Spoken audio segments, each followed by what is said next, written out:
Better silence my phone. Time fucking flies. Hey, what's up, everyone? Give away that copy of Sea of Thieves? Yes, I am. So, what's up, everyone? Welcome to another BRAP podcast number 105, or episode 105, I should say, Basement Radio Arcade. We have a special guest this evening. We have Dealer Gaming on. Dealer, what's going on, man? Not much, brother. Good to be here. Yeah, man. Thanks for joining us this evening. I had the pleasure of joining you guys last week on RDX with interesting show, huh? Yeah. You know what? It's funny, man. We've had Luca on here on a few occasions. Had Colt. I can't even talk now. Colt Eastwood, the guy with the porn name. Eastwood. Yeah, it is a porn name. It is a porn name. Yeah, but he told us Colt's good dude. Colt's good dude. He is a good dude. He actually gave us background of like where he got his name from or how he got Colt Eastwood. Snoop Eastwood. Yep, yeah. Snoop Eastwood. So yeah, man. So welcome to BRAP, and we got Polygon's new addition to their stable of journalists, Mr. Megadeth. What's up, man? Rack them up. Stack them. Rack them up. I'm the most compelling, controversial freelance journal in YouTube. By the way, that was actually a good article, man. I appreciate that, man. Yeah, we'll have to talk about that in a little bit because that was definitely it was surreal, man. It was surreal to see it on there, and they've already got an idea for what they want me to write next. So nice. Are you gonna do any reviews or anything like that, or is it just op-eds? I think right now I just like op-eds. So, but we'll see, man. Maybe I'll get into the review game. Do it, man. I'd love to see you review a couple games coming up in the world, man. I know. Yeah, trying to. It's kind of crazy. Well, shit, I mean, you're gonna be at PAX seat. You're sitting on a couple panels. You're writing for Polygon now. Yeah, big time, man. I'll be on those two panels at PAX, and actually, Marty Sleva at IGN just joined the Dark Souls panel. Nice. So that's gonna be cool. Nice, man. I'm not so enthusiastic right now, man. I'm just tired. I'm okay. Yeah, that's gonna be a good panel, man. By the way, John, you'd be proud, man. I've been playing Bloodborne. Fucking awesome. Good man. Finally. Good man. Let me know when you dropped about 400 hours into it. Yeah, I will, and I'll let you know when I start screaming too and jumping out of my chair. Hey, Kofi just ventured today, man. It's like the 7th time he's beat the game, I think, right? I thought this was his first playthrough. Oh, was it? I thought he said he's beaten it like 7 times. I don't know. I could be wrong. That's not. Yeah. Yeah. So I'm loving it. I can't believe it took me 3 years to play it, but it is what it is. I got it. Far cry from when you first started the other day. You're like, it's garbage, yo. Right. No, we're not gonna talk about that. We're not gonna talk about that right now. We're gonna talk about that. Well, look, man, I didn't know what the fuck to do. I was newbie, I went in like a fucking noob, and we didn't take it serious. Me and B were like, we'll let him sleep on it. Yeah, I told Eric trying to body that werewolf. He's like, nah, man, you can't do that. You got to move past the werewolf. That's like you're trying to body a werewolf barehanded. No wonder you pissed off. Yeah. So, Eric, what's going on, my friend? I'm good, man. I'm good. Just like you guys are saying, I'm tired too, but hey, we're here. Talk some games with my bros. But I'm good, man. Yeah, everyone's tired today, man. I fucking shoveled snow and shit. I'm beat. Yeah, I'm not about that life. I don't know anything. I don't know much about that. Yeah, man. He out there chilling on the yacht, man. He ain't worried about no snow, man. Exactly. Talk to me like, September through December when we're putting up shutters every other week. Yeah, I'll get into a whole different type. That's it's a whole different thing. Yeah. You sitting in the bunker, no lights. Big Money, what's going on, man? Not much, man. Another great Wednesday, man. Just glad to be here, ready to talk video games. All right, man. That sounds good, man. So, big shout out to everyone in the live chat. We have a great show this evening. We're going to be giving away a digital copy of Sea of Thieves, which just released yesterday. Rare's much anticipated exclusive for the Microsoft Xbox One. But real quick, John, I do want to bring up your article quickly because I think it's a pretty important subject matter. We just had a school shooting on Tuesday here in Maryland. Probably about about an hour and 20 from where I live. Yeah, maybe a little further than that. You probably wear that, John. You're kind of close by, but yeah, another school shooting. Thank God there wasn't any mass casualties, but still, I mean, here we are, weeks after Florida talking about another shooting, and again, we're hearing the same old rhetoric of video games cause violence. And John, your article was great. Really enjoyed it, man. So if you wouldn't mind just kind of sharing, give everyone kind of a quick synopsis of the article on Polygon. No, I don't feel like it. I'm just kidding. Yeah, no, hold on. I'm gonna move my mic here real quick. There you go. Sorry. But anyway, yeah. So the article itself, the Parkland shooting, I felt it was important to kind of push back against some of the narratives that you see on Fox News and CNN about how violent video games are driving kids to kill other people, kill themselves. And I wanted my article to focus on something that. Hey, John, your mic's breaking up, man. Is it doing it again? Yeah, it's doing it again. It's like Jesus fucking Christ, dude. Hold on. I'm gonna fix this shit right now. Ever since you got your Xbox, man. All right, what about now? Is that better? Same thing. Is that better? Same shit? Yeah. All right, I'm gonna drop again and come back in, but if it happens again, I might drop for the night because I'm not gonna keep doing this. But hold on, I'll be right back. All right, man. All right, so John will be back. So, yeah, I don't know if you guys got a chance to read it, but it was actually a really good article. Like there was it was like an army psychologist. I don't know if you guys saw this out there. He was talking about like how. Right, is that better? Yes, much better, man. Yep. That's what I get for getting an Xbox. But no, so the whole point of my article was not to talk about video game violence as it translates to the real world. But the point of my article was to talk about how video games, specifically first-person shooters, don't make you a better marksman. And this is based on a CNN article that had claimed that numerous other individuals, like there's an army psychologist named Dave Grossman. He's a retired lieutenant colonel. He had claimed a while back during a debate with Gary Whitta that kids are learning, and this is a quote of his, supernatural and superhuman marksman skills from video games, which of course is patently fucking ridiculous. Any Marine or soldier worth his salt who's fired a weapon in combat will tell you that picking up up to 11-pound M16A4, usually kitted out with something like ACOG, collapsible stock, hand grips, sling, mag. It's nothing like holding a controller in your lap and just moving your waggling your thumbs around. You don't pick up the controller to press it into your shoulder. You don't have to deal with, if you're playing a game like Call of Duty, you don't have to deal with wind. You don't have to deal with recoil. You don't have to deal with the small propellants in your nose. You don't have to deal with shit flying around you.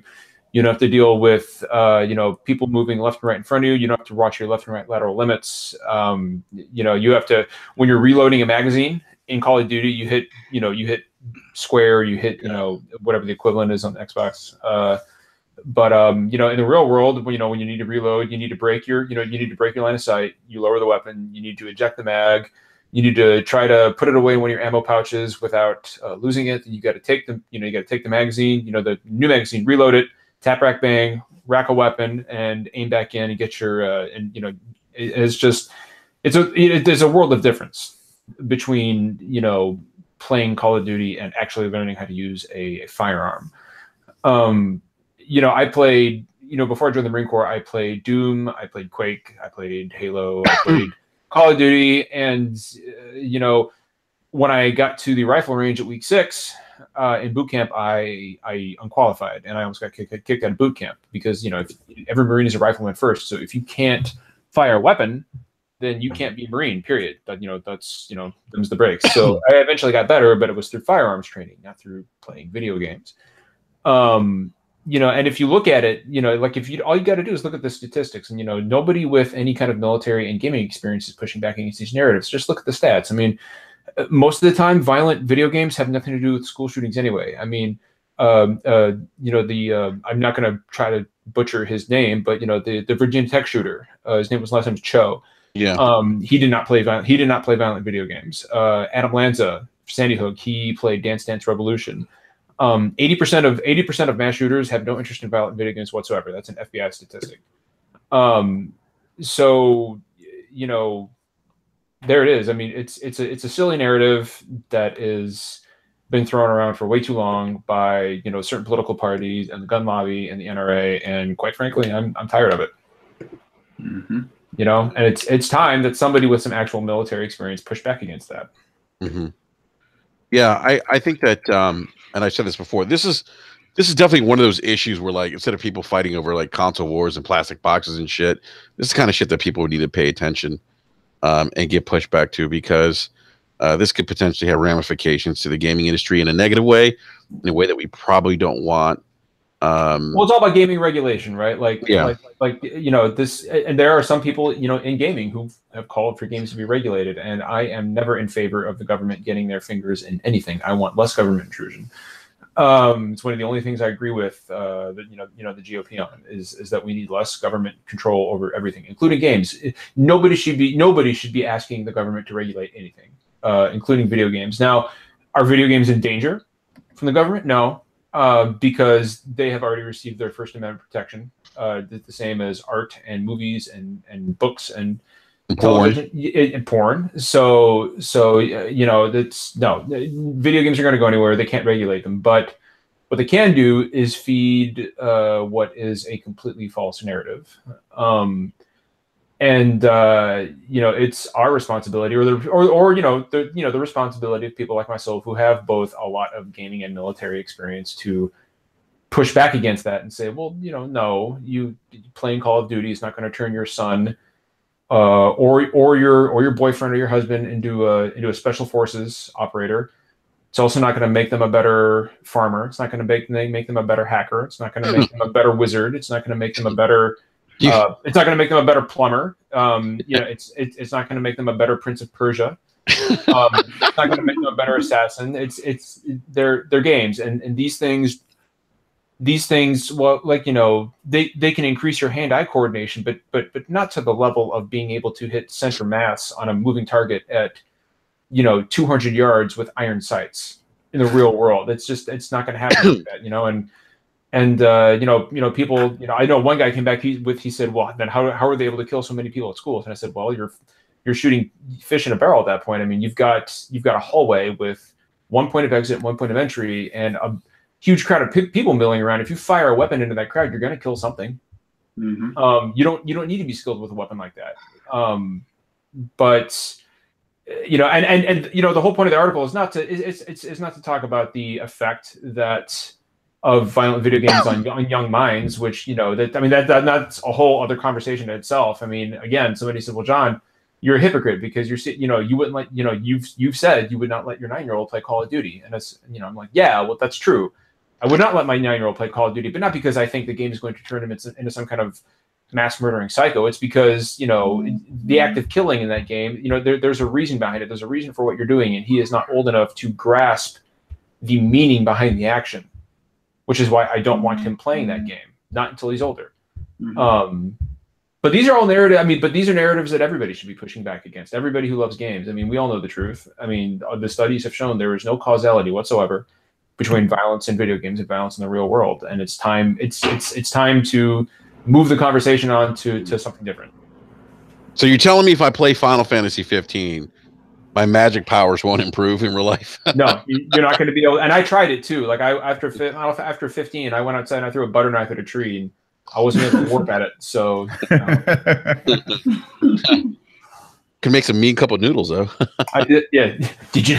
After all, the shrimp used in cup noodles were chosen from 60 varieties for their flavor and their shape.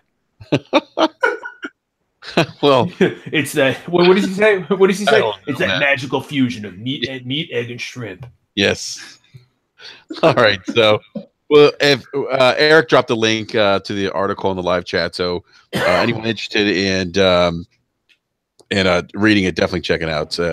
great article. So thank you for sharing. It is a really, really good article. Written by a really intelligent, handsome. Oh boy, here we go. Individual. Here we go. And I'm going to be starting my second article here soon about how gaming saved my life quite literally in the time when I needed it. So awesome, man. I look forward to that. That'll be hitting at some point. Yeah. Awesome. All right. Awesome, Cool. man. Nice. All right. Well, let's get to our first topic. Sea of Thieves. Garr. That's all I heard today, by the way, when I was playing Sea of Thieves. A lot of people, they wouldn't even talk. They was just garg, and that was pretty much it. Like literally. Sea of Thieves. I can't even talk. I'm sorry, guys. I'm fucking tired, and I'm drinking too. That probably doesn't help. So Sea of Thieves released yesterday. I actually did pick up Game Pass, by the way, for $10 a month. Well, I got the whole 14-day situation. Hey, Enrique. Yes. Hey, I just learned that one of our next door neighbors got their house. Somebody just kicked the door into their house, so I'm gonna go. Okay. Oh shit! All right, man. Okay then. Damn. Wow. That's not good. Where does John live? Jesus. All right, so that's crazy.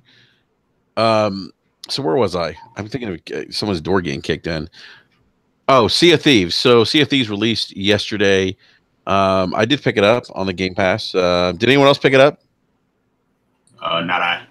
No, I didn't either. Yeah, Not it. I've had a pre-order for a minute. All right. So, Deal, you actually did a video on Sea of Thieves. I didn't get a chance to watch it yet. I heard the first couple minutes of it. And you're right. You did sound pretty exhausted.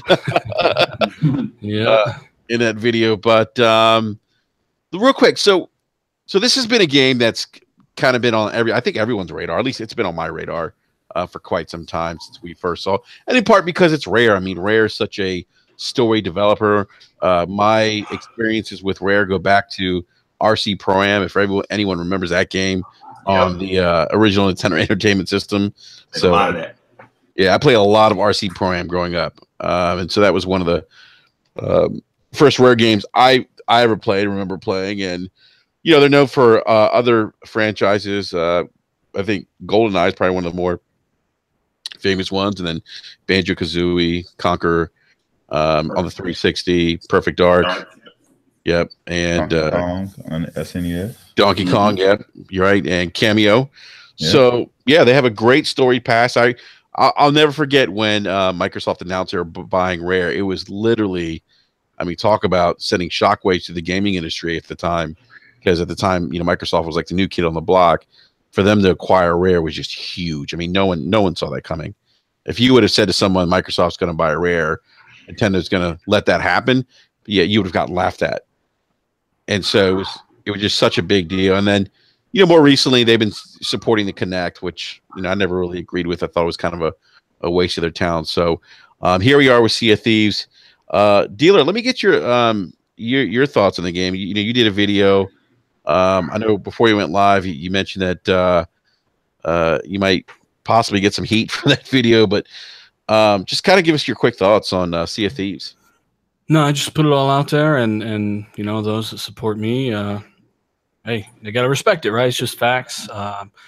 Sea of Thieves is a great foundation for an actual game, but there's not much there. It's exactly what I kind of thought it would be, and I'm disappointed to find out that the end product is just the final beta, but with snakes and customization, things like that weren't in the full game.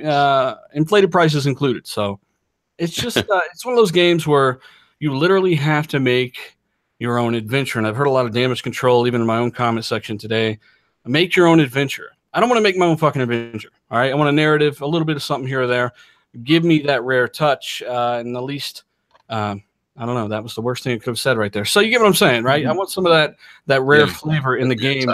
And I want that charm. Give me some of that charm, maybe a little bit of narrative here or there. Isn't going to hurt the game, especially when you've got 3 types of missions that you can do in the game. So if you guys don't know, you can go hunt down,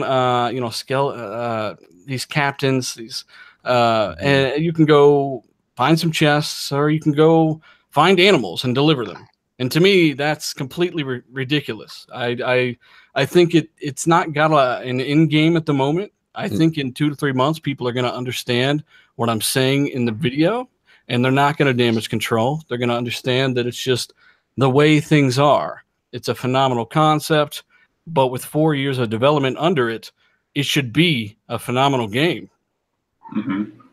Yeah. You know, and not derail. We'll stay on the Sea of Thieves thing, but almost that same similar thing happened with Recore. You know, like when it dropped, it was like concept was cool, everyone damage controlled it, and then you kind of fast forward a few months later, and it was sort of like, yeah, okay, maybe it wasn't as good as we thought. You know, I'm not saying that'll be the case with Sea of Thieves. I'm hoping that won't be the case, but yeah. I think Recore just wasn't as quality as it should have been, especially with the funding provided. I don't know why they used the Unity engine. They had a lot of assets in the possession. They decided to go that route, and they just didn't optimize the damn thing.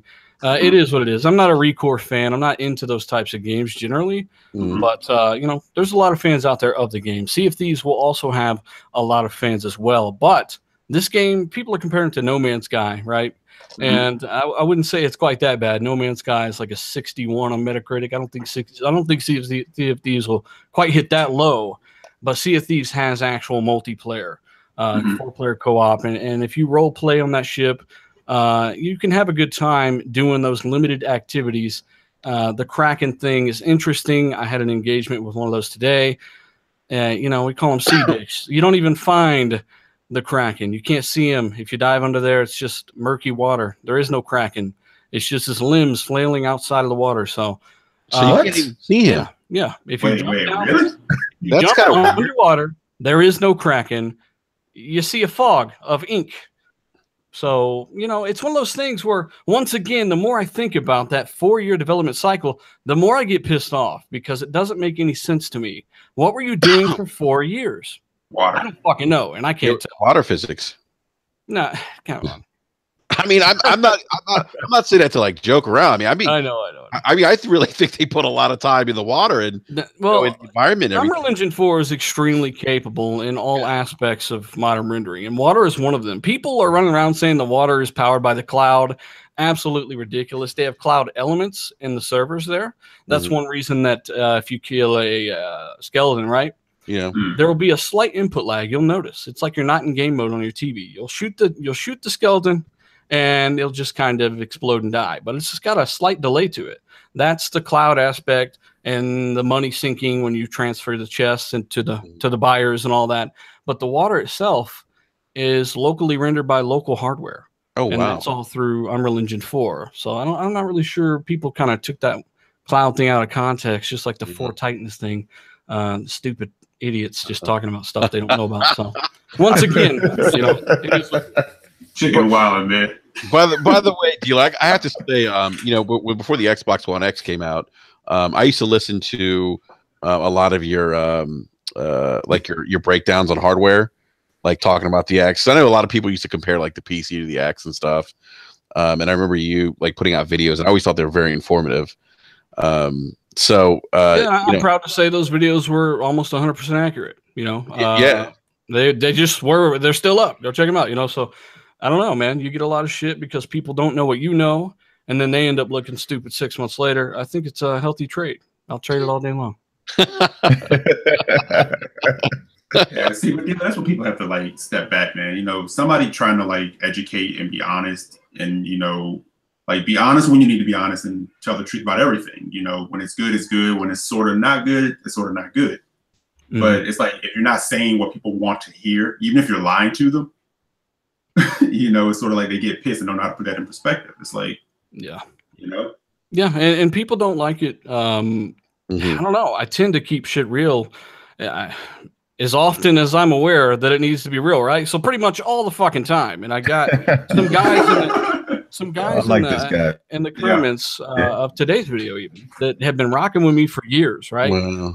Good community members on my channel, and just flat out insulting me because I'm saying, hey, Sea of Thieves, it needs work. It is not what you might think it is. And this is why, and I kind of give my thoughts in a very tired, slow voice, but nonetheless, you know, the rate, it's not doing nearly as bad as I thought it would. I thought it would get hammered a lot more on the dislikes. I feel like a lot of people did kind of hear my opinion because, you know, that hype gets the better of people. They kind of act like idiots, and they throw logic out the window. So it is what it is. Yeah. Well, I agree with you. I had an interesting experience today. Look, I had fun with I was playing with Lord King of the Iron Lords podcast.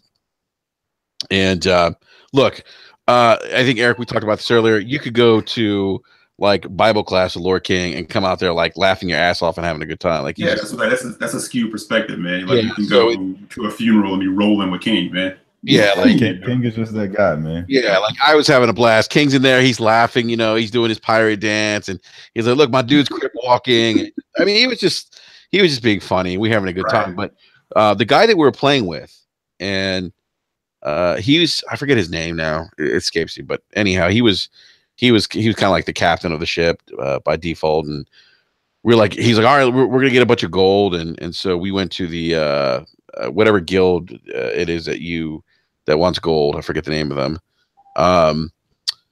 And we're like hitting all the islands quickly, and he's hopping off the ship and just like finding the treasure immediately. I'm like, damn, dude. I'm like, dude, you have a nose for treasure. He's like, oh, well, I've been playing this game for a year. I played on the alpha and then on the beta. He's like, so I know where everything is pretty much. And I'm like, and that's when it really sunk in. Nothing's really changed except for what you said earlier, dealer. Now they're snakes. Like literally, like that's like with the worst snakes ever. Yeah. Yeah, like the last, and the snakes are like different colors and shit. Like I've never seen like. You know what it feels like, Enrique? It feels like they were looking around the office and they found a stuffed toy snake, and then they're like, "Fuck, we need a new bush," and they threw it. They threw this stuff in the day before it came out. So don't get me wrong, right? I don't wish negativity towards the game. I don't want to see it fail, but I also know rare is not rare anymore. That's been proven. Craig Duncan just proved that by releasing this game. Yeah, that is probably the biggest thing that I noticed. And when you talked about the narrative, that was probably my biggest issue. The whole time they've been showing the game is that there wasn't really a start or end goal. You know what I mean, for me. And if there's no narrative to follow, like most games just don't interest me. You know what I mean? I could find time doing something else. So without any like true narrative or set destination or some sort of lore to lure me into the game and get me interested. It's just like, I'll wait until all that stuff gets there. I don't need to jump in day one. Mm-hmm. Yeah, that's kind of how I felt. And I know I was saying, at one point I was kind of, well, it'll be in Game Pass, I'll pick it up and try it. But the more I've been hearing like the impressions on it, I can wait. And for the fact that it'll still be in Game Pass, I can kind of wait on that because there's other things that I have lined up to play that's not really kind of pulling me in that direction. Because I'm not that big of a multiplayer guy anyway. There are certain things like I'll pick up and jam on, but I'm like, I kind of put down Monster Hunter World, not because I didn't want to play it. It's just, I was like, right now, there's other things I'm kind of focused on. Yeah. So see if he kind of fell into that too. And I actually kind of said earlier on Twitter, I said, I kind of wish the game had like a single player campaign of sorts. I said, because that is a hallmark of Rare. That is one of the things that they were always damn good at doing. And I look at this world and I'm like, it just looks like it should have that along with this multiplayer. But I felt like what's there is the symptom of the Microsoft that's Xbox now. Like we're saying that Rare is not, the Rare of old. And it's like we all know right now, Microsoft is a completely different division. I'm sorry, Eric, I don't mean to interrupt you, man. Ryan Landis is so savage, man. The live chat. He says they have expansion called Watching Paint Dry. That ain't even fair, man. That's not right, man. Come on, Ryan. That's terrible. I'm sorry, Eric. Go ahead, man. No, but I was just saying, it's like the way, I don't know, somebody kind of said to me, and I think it was in the DM, they kind of said it's like the way Sea of Thieves is, it very much seems like maybe it wasn't even like the game that Rare really wanted to make, but they got the opportunity to make that game. But it has that Microsoft DNA of how does it monetize? Yeah. First, that's like the first thought. Yeah. It's interesting because, I got shit for like voicing concern about the beta. When I got into the beta, I'm like, wait a minute, like this is it? Like this isn't good. And I remember people, the beta is only 15% of the game. And here we are full retail. It's like, no, it's the beta's 100% of the game, minus the snakes. I forgot about the snakes. It's damn close, yeah. Yeah, and the fish, you get fish now, and I think they unlocked the factions, right? Yeah, they did unlock the Mhm. faction. which I mentioned, those 3 different mission types. And Mhm. as you keep going, you might have to solve a riddle to get the damn chest. But every mission, you end up with the damn chest. And Yes. Right. it's one of those things, man, where I agree there needs to be some kind of narrative. That's just my opinion. There's going to be people that disagree in Damage Control. My thoughts on the game with 4 years, what are you looking at? Development cycle of Witcher 3, somewhere around there, with a team bigger than Witcher 3, with a budget bigger than Witcher 3, somewhere around there. And you've got this. When in reality, you should have this plus in a live world, like kind of a massive multiplayer world with a massive pirate like hub city, a safe haven where everybody can dock their ships, check out each other's gear, trade, a city powered by commerce. An XP and leveling system, which Sea of Thieves does not have. Beat the shit out of as many skeletons as you want. You're still the naked guy. You don't gain any fucking levels, so it's not in the traditional vein of those types of games. You're just not going to level up. You're not going to go anywhere. They do have very limited customization with some weapons, but I mean, it's very, very limited. Right. And for a game with no real story content, you don't even have any real customization and even potential microtransaction content in the future, right? Nope. I'm just so confused as to why Microsoft did not send a massive squad of people there to spool up content and monthly updates to get this game packed and quick. Because if not, it's only a matter of time before the rest of these guys understand what we're talking about. Yeah. Well, why shouldn't it? Because I'm probably going to catch difference, but a lot of the audience gives passes. Oh, of course. Why would you get shit? It's just Yeah. true. So why do we need to do it? Because most times we'll get a pass. So people say, okay, well now content's coming a few months from now. And I'm like, but does this game have that ability to do like the game that can hold off? Like we could talk about like Siege, like with Ubisoft. The game started off one way. It's a much different game now, and it gains the audience back. The audience picks up. That's like years of cultivating that. And when you have like games that are already vying for all your multiplayer time, does this game have the ability to pull that kind of thing off? Well, people should have lost faith after the Division came out. That should have crushed every bit of faith you ever had in any kind of, game being finished or monthly updates fixing it and making exactly what they told you it was going to be. In fact, Sea of Thieves is missing things that was in trailers from a year or two ago, like dolphins. They've shown ships going along and dolphins jumping out of the water. Those are gone. They're not there. There's one fish in the game. It's a fucking shark. And then you got a bunch of little fish around the dock. I call them guitar picks. And you clip right through those, right? They don't have any kind of real AI to them. They're not the next gen Call of Duty ghost fish. You clip right through them, you move on. It's I don't know, man. The more I think about this game, the more it just kind of gets to me. And I feel like what have they been doing? It reminds me of the Scalebound situation where they continually missed deadlines until they eventually lost their contract. And this is what it feels like with Rare, where it's like, what have you been doing for almost half a decade? Let me ask you something, Dealer, and I don't want to sound like I'm picking on Microsoft here, but you bring up Scalebound, you bring up, we know about the issues of Crackdown. Now there's another first-party game, and I think that's, by the way, I think it's a very valid question, given what we've seen so far. What have they been doing for 4 years, given the end product, and what we've seen from other games with somewhat shorter development cycles, like I think you mentioned, and smaller teams and budgets. I think you mentioned The Witcher 3.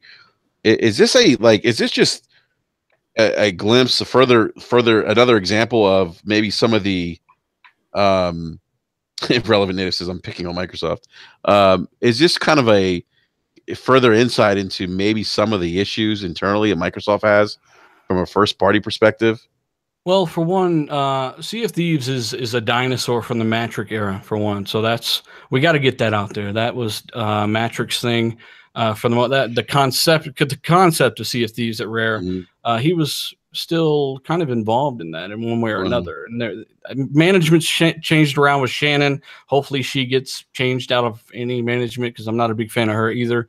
I don't know, man. I think that people lost faith in Crackdown. They think it got delayed several times, even though it's only had one release date ever. It got delayed once, and they did delay that due to its cloud-powered multiplayer destruction element, which they haven't shown off officially. There are demos out there. If you type in Crackdown 3 multiplayer destruction demo, tech demo, you'll get your fucking mind blown. This is insane. And if there's been an excuse for any delay ever in the history of video games, it's with Crackdown, because this has not been done before. It is truly next level, and they had it running years ago. So the odds are this tech is going to show up in a few months, and they may open E3 with a massive Crackdown multiplayer destruction demo. And, you know, the other part of your question, man, I forgot. But basically, I think that no worries, man. You're tired, man. It's all good. I think Microsoft announcing the $1 billion into software. Jim Sterling did an interview with an indie developer who also said he thinks you're going to be very surprised at some of the signings you'll see from Microsoft in 2018. There's stuff happening, and you just got to look around for it. I don't think people need to be all that paranoid. 2017 sucked, but 2016 wasn't a bad year. We had one bad year. So, you know, I like to think that they finally learned the lesson here. We'll get it moving. Yeah. Right, I just think that this reminds me a lot of the original Destiny, where, you know, the game came out, it was bare bones. We played a lot of it through the beta, and, you know, everybody was expecting more once it finally released. And, you know, there wasn't really much there once it finally released. And it took, you know, a couple updates before people really got going. And I think that's the same thing that's going to happen here. I think we'll get a major update at E3, and there'll probably be one that'll, you know, go through the fall. And I think that's when they'll gain traction again, and we'll see a lot of big things that were kind of promised from the beginning finally show up in the game. Yeah, I'm not totally giving up hope of this game. And, you know, I'm actually, since I have it on Game Pass, I'm like, okay, you know what? I'll go back to it, you know, in a couple months or whatever, when there's some updates and see what's going on. You know, and to me, that's just another example of, I'm a big fan of Game Pass. I think it's a great deal, great value. But to me, it's just another example of kind of the flexibility something like that gives you, you know, in terms of trying a game out. And if you feel like, hey, you know what, it's not for me, I can come back to it later, you have that option. So I'm not completely writing it off. You know, I believe they're going to drop some new content in 90 days, possibly, or maybe sooner. Because I think there was an article, one of the Rare guys was saying that they were looking at possibly releasing content sooner than later. But I did hear like 90 days at some point for like the next big DLC or whatever it is they have for it. So I'll say this though, the game is beautiful. I mean, it's a great looking game in 4K HDR. It's wow. I mean, half the time I'm not even paying attention. We're crashing into rocks because I'm supposed to be telling people watch out for the rocks. I'm just looking around like the sun and stuff.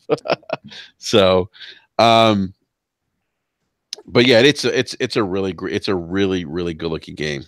Like I'll give them props there. I'm going to give them the benefit of the doubt, and they did say that, and they said this on Xbox, Inside Xbox, that new show they've done. They pretty much told you everything they had planned for the game. What we got is what we got. We plan on updating it, but you know what? That model hasn't been as reliable or as satisfactory, to my knowledge, ever, as just spending more time on the game and releasing it all at once. You're always updating shit, you know, a year out. Rainbow Six Siege is finally to the point where it's got a lot of content and it's compelling. But it took them years to get there.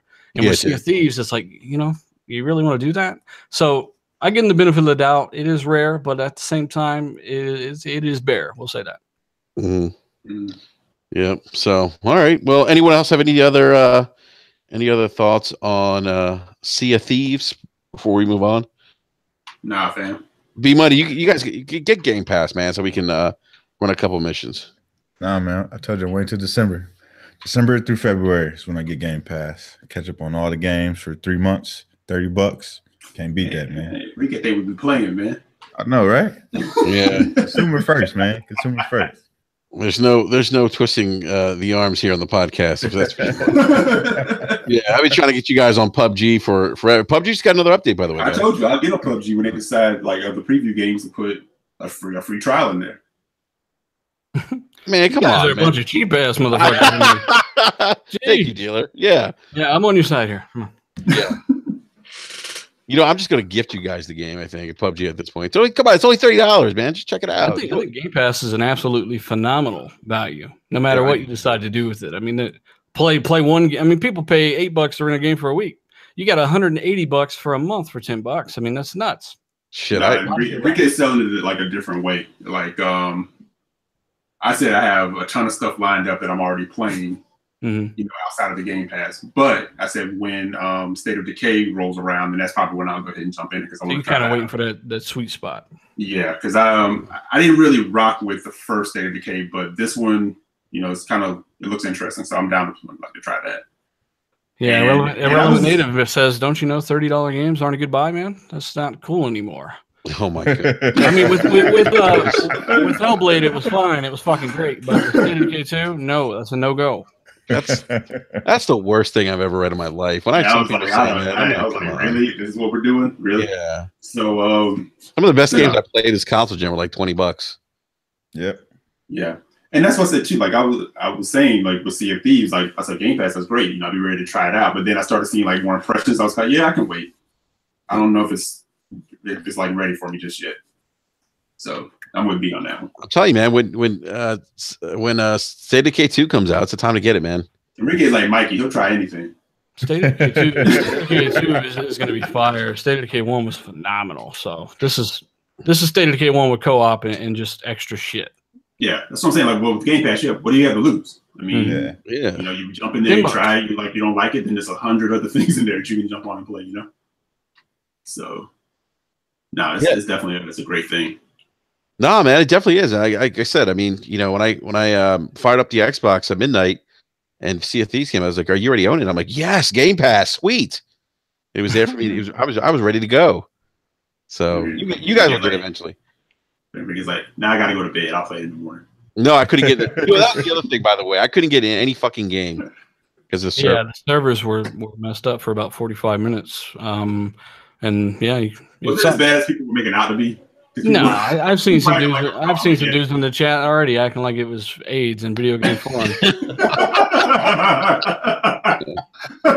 It's that time of year my AIDS is acting up. Ah, man. It's like melting down. Like this is bullshit. It's like, all right, man, go get some lemonade. Oh, I was upset, man. I was upset. I was like, you guys couldn't figure this out in the beta?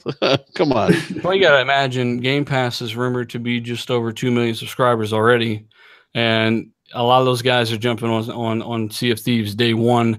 In addition to all of the digital pre-order guys and the book and mortar stores, so that's a lot of people. No matter what kind of game you're booting up, and it was down for 45. I'm surprised it wasn't down longer, honestly.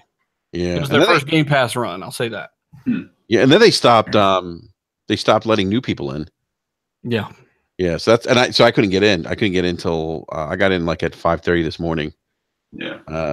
No, I wasn't waiting. I wasn't like waiting 5 hours. I'm saying I got up and then hopped on like 5:30. So, and then I think that's what was aggravating people more. They were like, we're not letting new people in. It's like, I think that's when people were kind of like losing it a little bit. They pulled the Trump tactic. Yeah.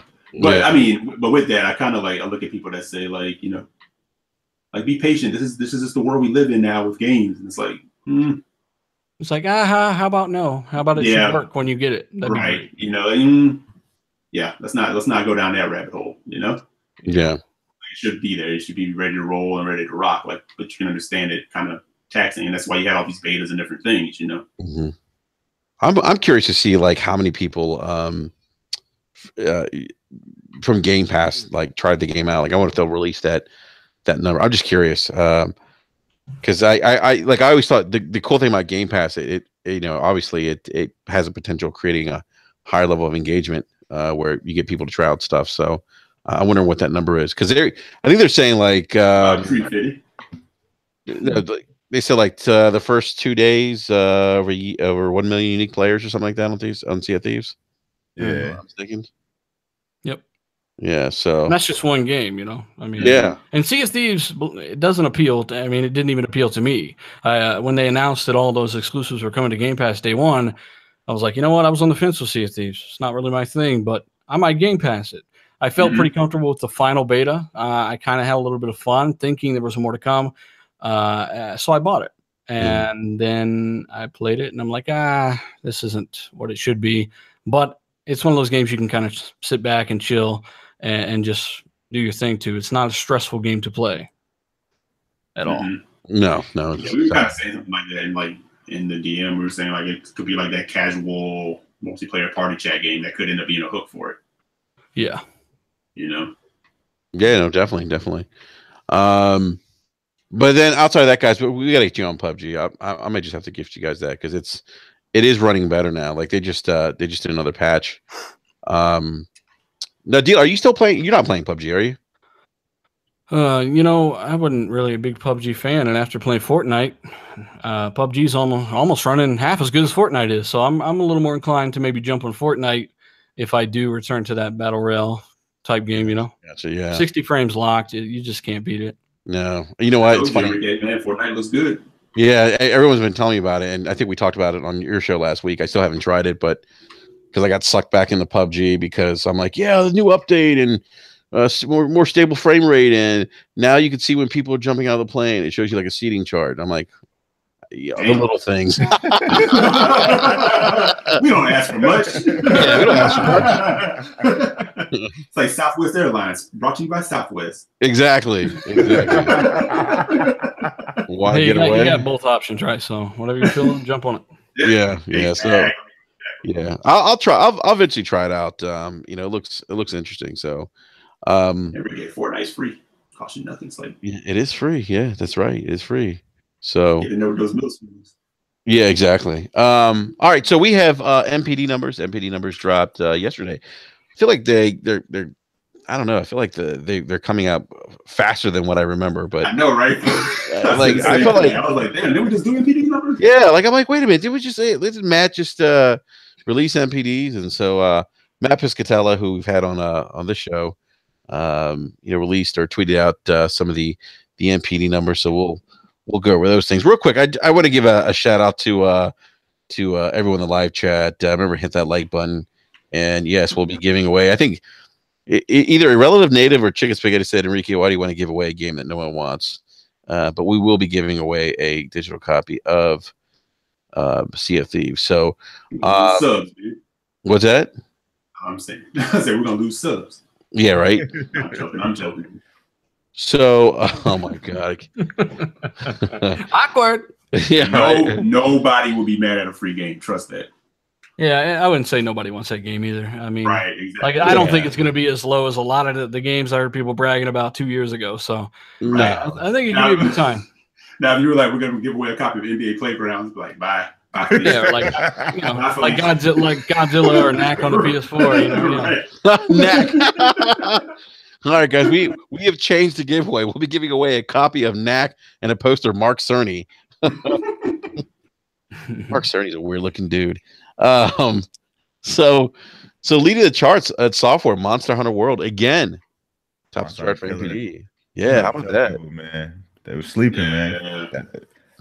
Every year, people are like, "Oh, Microsoft should buy Capcom, PlayStation should buy Capcom." I'm like, man, all Capcom needs to do is go back to the well, and look what they did, man.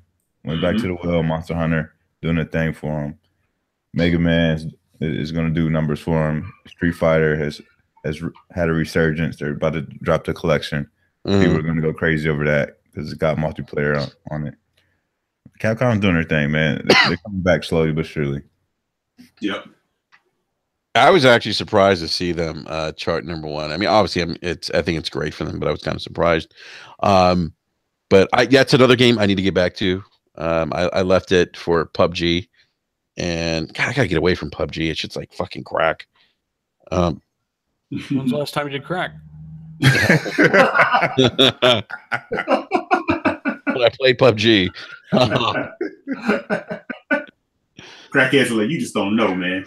Yeah. Just don't know. Yeah. What'd you do to that TV I gave you, Gator? I smoked it, mama.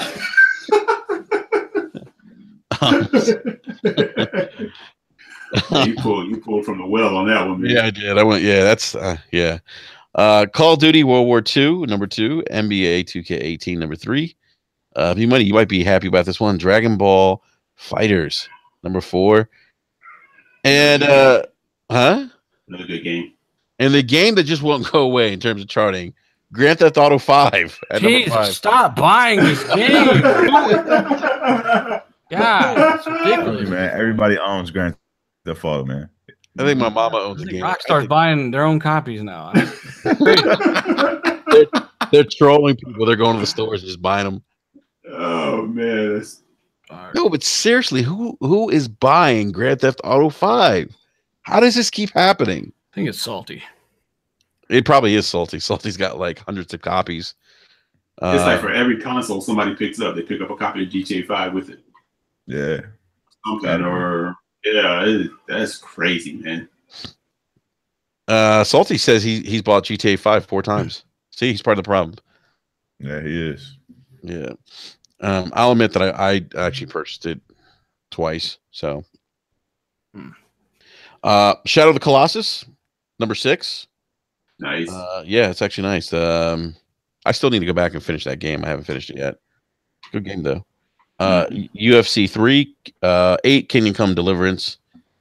Haven't played that. Have you guys played that?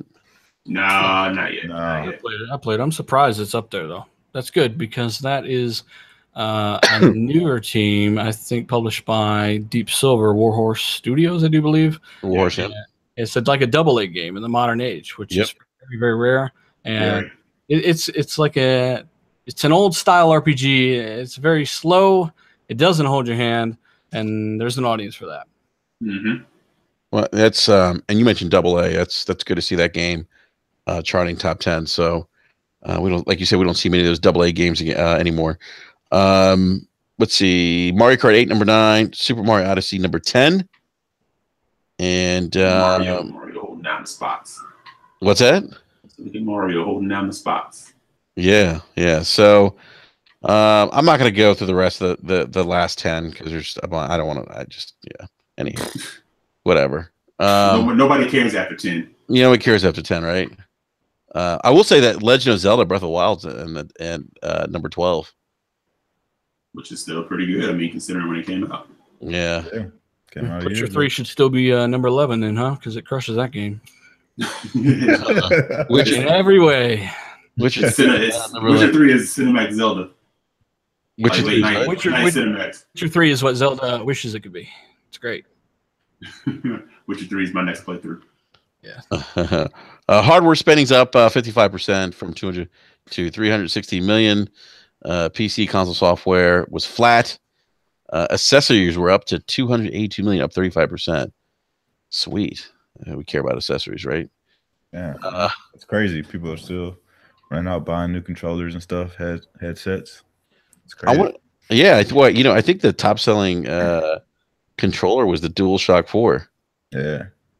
Which is interesting. That is interesting. Yeah, I never thought DualShock. I mean, not really. I mean, it's like almost double those things out in the world, right? So naturally, you're going to sell. Yeah, on that level. Yeah, that's true. Yeah, that's right. Yeah. On the platform, though, I just want to go with like the top 5 for each platform. Monster Hunter World was number 1 on the Xbox One. PUBG number 2. Call of Duty World War II number 3. 4 was Kingdom Come Deliverance. 5 NBA 2K18. Of course, Grand Theft Auto is in the top 10 there too. PlayStation 4 number 1 was Monster Hunter World. 2 Shadow of the Colossus. 3 Call of Duty World War II. 4 Dragon Ball Z Fighters. 5 UFC 3. I have not played UFC in freaking forever. Is that game any good? I'm surprised it used to be playing good. UFC at all. It used to be good. I don't know if it's good. Need to go back to Fight Night. Yep. When's the last time we had a fight night? I feel like it's been like forever. Champion. Yeah. What year was that? 2012. Yeah, somewhere. 2020, late 2011, 2012 is when Champion came out. Oh shit! Okay. On the Nintendo Switch, and this is physical only. Mario Kart 8 number 1, Super Mario Odyssey 2, Legend of Zelda 3, Bayonetta 2, 4. That's awesome to see Bayonetta in the top 5. Splatoon 2, and I'm not going to go through the top 10 for Nintendo. So that's it. Yeah, best-selling games of 2018 so far: Monster Hunter World. There you go, B number 1. That's a surprise. Yeah, and Grand Theft Auto number 1 on Xbox. Grand Theft Auto 5 was number 4. Like for real, don't skate past that, man. Monster Hunter World is number 1, the number 1 game on Xbox. There really hadn't been much out this year, though, so I wouldn't look too far into that. Still pretty intriguing, though. Far Cry and this kind of stuff coming out over the next week is going to kind of mark the real launch of 2018 for a lot of people. Mm. Yeah, but even like the Xbox, I would have thought that like PUBG would have probably sold more than Monster Hunter World.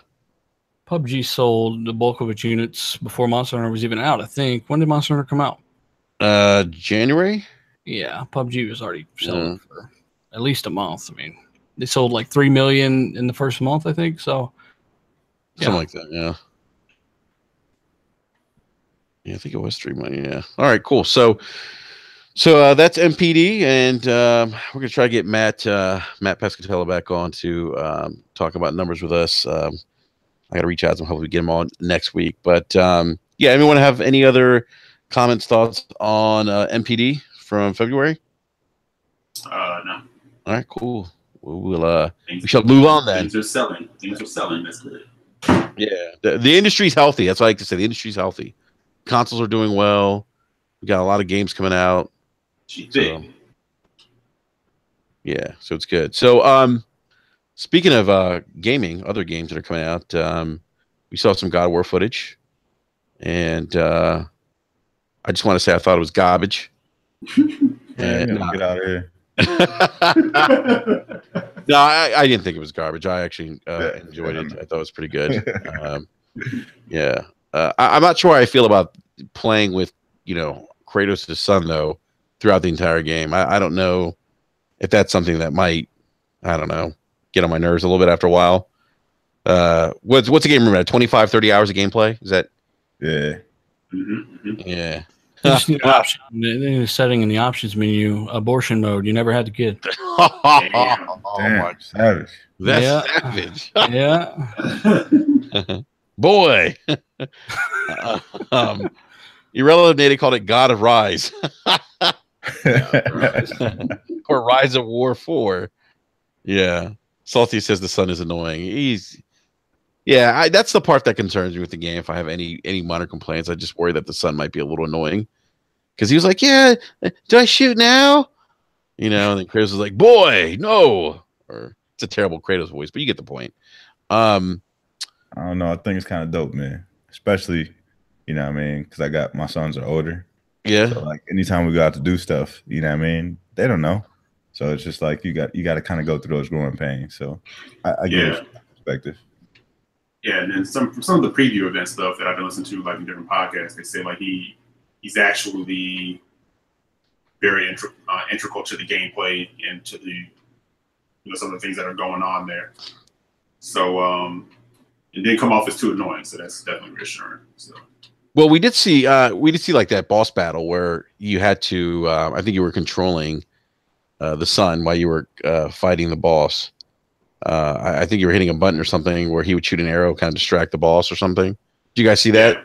Yeah. He's part of like Kratos' arsenal. Exactly. He's used as stuns and things like that. Hey, Salty wants to know where Nintendo Direct shout-outs at. So I'm going to give Nintendo Direct a shout-out right now. I'll just get that out of the way, Enrique. Thanks. All right. It's an inside joke. I'm sorry. No, it's funny because I saw he's like, "Where's my shout-out?" What were you saying, B-Money or Eric? No, we was talking about the kid Atreus or whatever in the game, whether it'll be too annoying or whatever the case may be. Yeah, I obviously the brutality's there. That's cool. I do like that you can upgrade his armor. So some RPG elements there. Any game that adds RPG elements is right up my alley. RPG gamer to the core. So any game that has where you can kind of customize your character, build them out how you want to, I'm in for it all day. Yeah. Standards have risen, right? Yeah. So you've got to keep up with the likes of Witcher, Assassin's Creed, all these other great RPGs. The game looks great. I mean, it's probably the best looking PlayStation game this generation, as it should be. It's the newest, right? Yeah. It's got a bunch of optional kind of side mission bosses. It's being, I think Neil Druckheimer's kind of come over and helped them with some of the narrative and some of the story. That guy's a master at what he does. They just promoted him over at Naughty Dog as well. So I'll definitely in the God of War day one. It looks great, man. Yeah, no, it really does.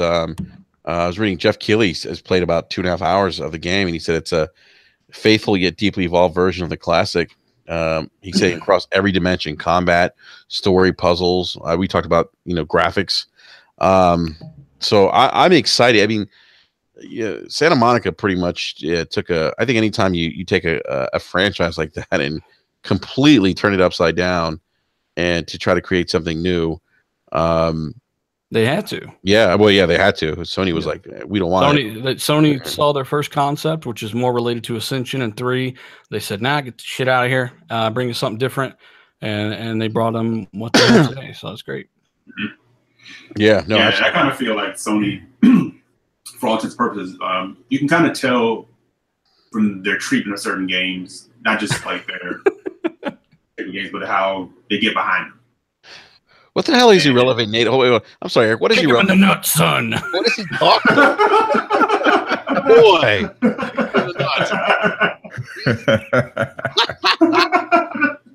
Oh, jeez. Irrelevant's out of control. This guy, Irrelevant's a fraud. Every time I go to a podcast, he's in the live chat. Like you go to any podcast, he's there and calling people frauds. I'm sorry, Eric. Go ahead, man. Take his bean bag. Yeah. Oh, my God. But I forgot what I was saying. No, never mind, whatever. you get distracted by the nuts. Yeah, the kick of the nuts. Right. The kick of the nuts, yeah. Oh no, I was saying like like Sony's getting like they're really getting behind it. So I'm kind of getting that feeling like they feel they have something special with it. I'd tell you what I'm not behind is that God of War console. That thing looks atrocious. Yeah. Yeah, I don't know who. I mean, I know people are like, oh my God, that's fire. I'm like, no, it should be on fire. It should be on fire. Yeah. Hey, Thieves. It looks like the axe, and I'm like, oh, okay, but still. Doesn't it? It looks like a PS4 Pro with like Noof says some doilies taped to the side of it. Like it looks. No, it's supposed to be the axe. If you look at the curve. And then, the runes and well, they inadvertently created a more powerful weapon, the worst looking custom console of all time. Yes, it's pretty bad. Yeah, it's bad. I might have jinxed it. Remember, I said I needed to be ugly, so I don't want to go back and pick it up. Yeah, man. It's all good though. They're like, we got you. Easy pass, man. Easy pass. Leave that right on the shelf, man. Yeah, man. I don't know, man. That thing looks pretty bad. I didn't even get the axe thing. I still can't even I'm trying to picture it. And I don't even get the whole axe. And look, I'm like if it lighted up or something. Yeah. I mean, if like the rune symbols lighted up, I was like, oh, that's pretty dope. But I'm good on all the stickers, man. Yeah, the Battlefront 2 Pro is pretty easy.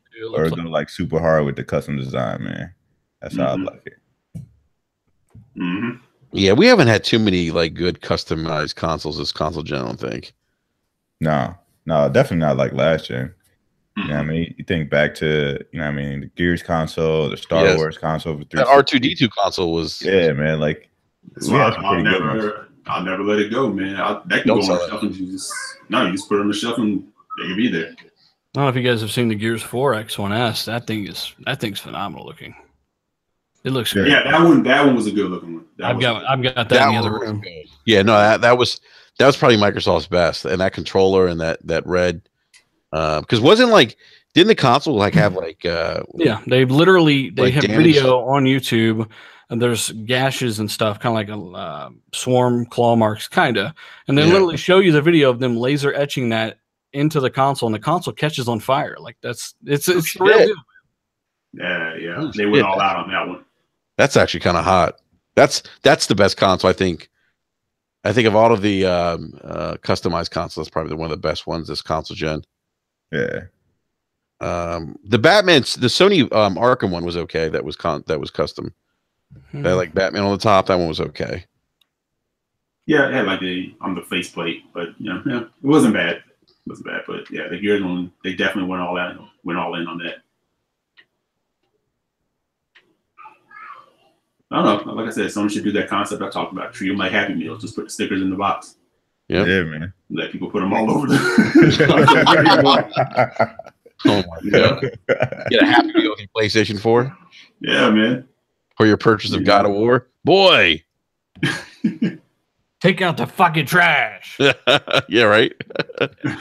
Would you guys have been excited about this God of War if it was like the traditional God of War, more of like a hack and slash game? Less so. No, because after playing Ascension, I was kind of like, I think I'm kind of good. I'm kind of done on this. Like the way Kratos was in that had kind of become stale to me. Yeah. Yeah. So when I saw that they refreshed it, I was like, that's what I'm talking about, because I'm not the same like gamer or guy that I was when those games came out. Right. Like you kind of want some things to kind of change and evolve, Mm-hmm. Yeah, I mean, you see so many people who are like, "Oh, it's not the same game. It's not what we expected. This is not Kratos. It's not God of War." So I just had to, throw it out there, see what you guys thought about it. Yeah, but apparently people didn't want that either because Ascension didn't sell that well. Yeah, Ascension didn't sell well. Didn't review that well either. Right. It did. It wasn't good. Dr. Sirius, we get it, bud. You love Sony. You hate Microsoft. It's cool, bud. Just contain your fanboyism. It's cool. You're fine. What do you? I didn't even see at least Microsoft. I mean, it's just the whole show. Yeah, sure. I'm worried about Microsoft. Oh, gee, like, come on, drop the act, buddy. You made him sound like he's a senior citizen. Yeah, it's almost like how you got to act to constantly. That's like me sitting in the fucking chat and be like, "Oh, worried about that fucking PlayStation God of War piece of shit version." Like it's so stupid. So just drop it, drop the fanboy trash, and just play some games. Thank you. Well said. Well said. By the way, we just dropped the code for Sea of Thieves, so have at it, guys. I got it. Thanks, man. Oh, I was supposed to get it. No, man, you were supposed to get it. I believe Eric Jackson is joking. So I think we. Oh shit! We get somebody put a code for Sea of Thieves in there. We need to get fake Mikey Barr in here. He drops all kinds of codes. I know, right? They might be missing a few digits, but he's dropping Morse code in the live chat.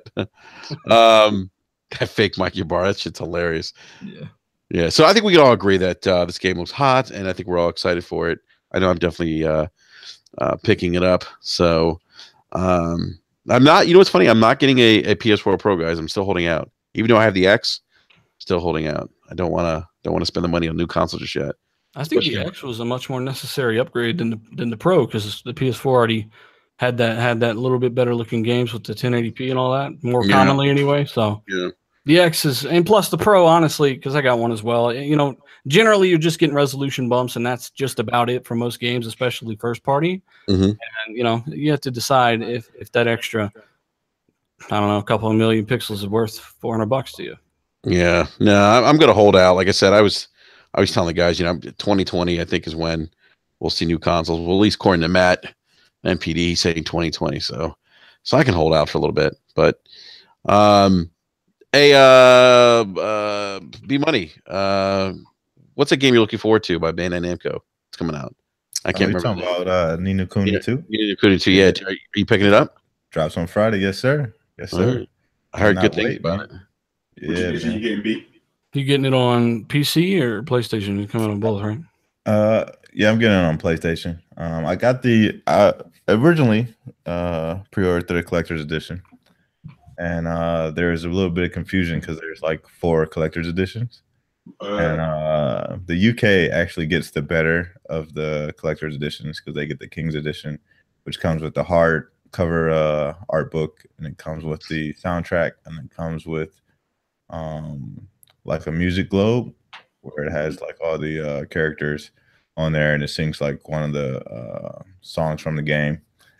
So wasn't able to get that one. I tried to get ordered from Amazon. They won't ship it to the US, unfortunately. So I just went with the like the next edition down, which comes with the same stuff like the art book and the soundtrack, and it comes with the game. It comes with the like some little art thing that you can put up that has all the characters on there, and then it comes with the expansion pass. So definitely looking forward to that. You know, I mean, I've been a big fan of level 5 games for a long time, so it's just another one to add to the stable. Looks really good. It's reviewing really well. They switched up the combat from the original game, and this is following like a different story. So if you didn't play the first game on PS3, you can definitely jump in here and still have a good time. So looking forward to it, man. Nice. Thanks. All right, man. Cool. Still think they like missed an opportunity by putting the original game like in a remastered version or including it with, Nino Kuni 2 for a limited time or something like that. Yeah, I think so too. I think the only reason they didn't do that is because of the differences in the game.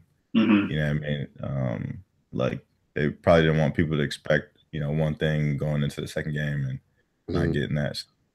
I mean, that still could come at a later date, I guess. Right. Man, yeah, I don't want to pull out the PS3. I might have to at some point. Man, nobody wants to pull out the PS3. Because I already know it's been disconnected for so long. It's going to take 2 days for it to update. It's going to take 2 weeks, man. It's just going to take weeks. And it's going to take another week for Nino Kuni to download with all the other stuff that's been sitting there waiting to download. Yeah. Doesn't matter how fast the connection is.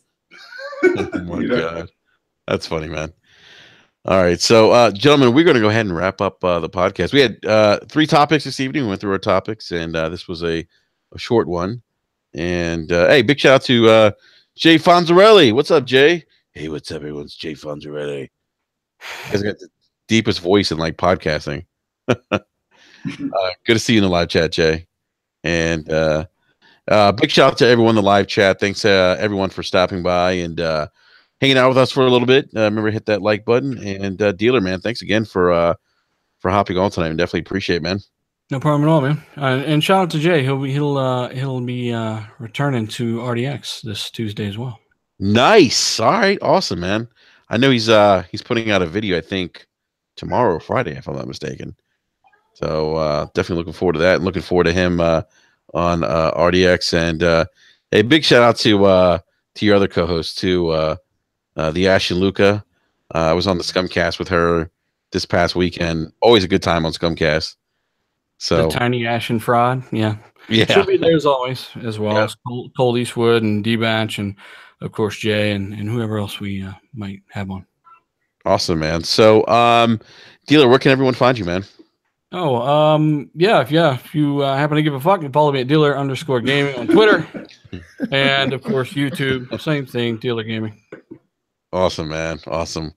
Eric and B Money, gentlemen, it's always a pleasure. If you want to let the kind people of YouTube know where they can find you. Find me tooling around Twitter, EC Jackson, and also now on Saturday evenings, the Gaming Perspective with Pick's very own Undead, Sam Tolbert, and Rage Virus X. Awesome, man. Awesome. And B Money. Yeah, man, you can find me on Twitter, same name everywhere. Find me on, your local gaming system, PC. I'm on there too.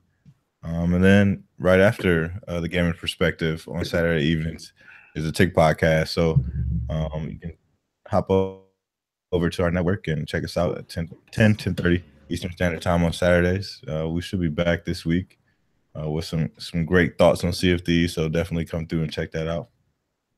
They might be great. You never know. Yeah, no, it might be.